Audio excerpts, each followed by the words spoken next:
जय श्रीराम.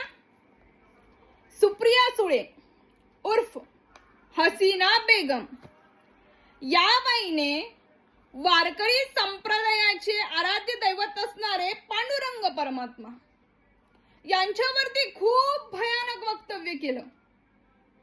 आता या बाईला चतुर्थीचं सुद्धा काही घेणं देणं नाही.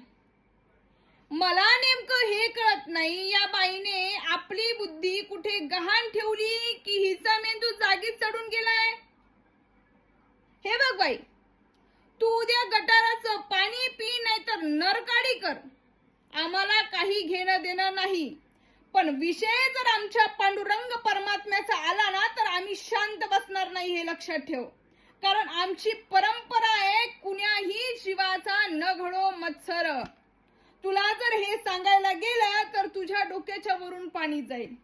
अरे ह्या लोकांनी राजकारणाचं एवढं वाटुळ करून ठेवलंय, मला समजत नाही.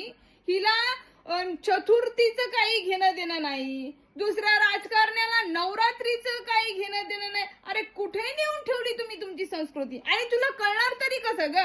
कारण तुझा जो घरात वारसा आलाय तो औरंगजेबाचा वारसा तुझ्या घरात चालतोय. तुला नेहमी ख्रिश्चनांचा पारा पगडा सांगायचा असतो. हिंदू धर्माचं ह्या लोकांनी वाटुळ करून ठेवलंय. तुम्हाला याचं काही घेणं देणं नाही राहिलंय. मी तर म्हणते उद्या मतदानासाठी, मुस्लिम लोकांच्या मतदानासाठी हे एखाद्या गोमातेची हत्या करून तिला खायला सुद्धा घाबरणार नाही. म्हणून आपल्या लोकांचे हे लक्षात आलं पाहिजे.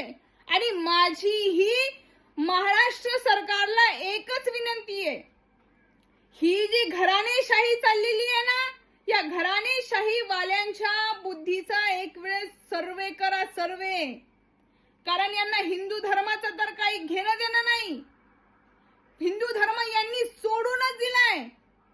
म्हणून हे आपल्या देवावरती असो, आपल्या गायीवरती असो, काहीही वक्तव्य करायला लागलेली आहे. म्हणून महाराष्ट्र सरकारने यांच्या तोंडाला कुठेतरी आवर घालायला हवा. एक गोष्ट लक्षात असू द्या, जर विषय आमच्या वारकरी संप्रदायावर आला किंवा आमच्या हिंदू धर्मावरती आला तर गाठ आमच्याशी आहे, हे लक्षात असू द्या.